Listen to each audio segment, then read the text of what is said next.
আসসালামু আলাইকুম।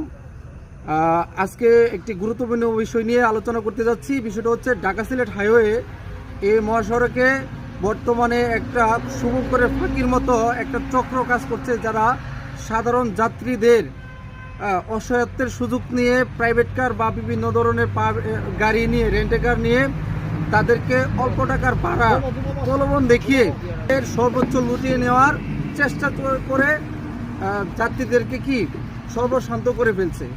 এরকমই দুইজন লোক যারা ইটাখলা থেকে ব্রাহ্মণবাড়িয়া যাওয়ার পথে আমাদের মর্যালে এখানে এসে হেনস্থার শিকার হয়ে এখানে গাড়ি থেকে ড্রপ আউট করে ফেলে।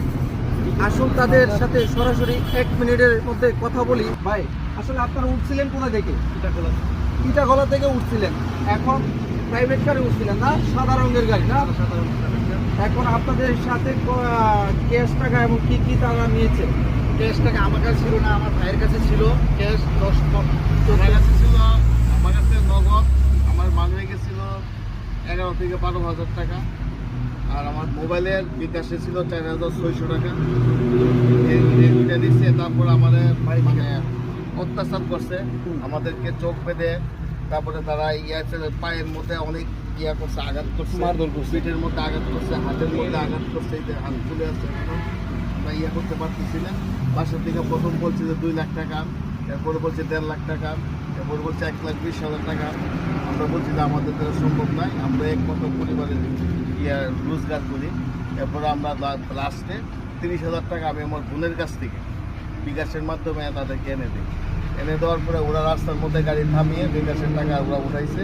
উঠায় আমার কাছে মোবাইল ছিল, একটা মোবাইল নিয়ে গেছে, একটা ঘড়ি ছিল ওর কাছে, একটা ঘড়িও নিয়ে গেছে, ল্যাপটপ নিয়ে গেছে, অফিসিয়াল ল্যাপটপ নিয়ে গেছে।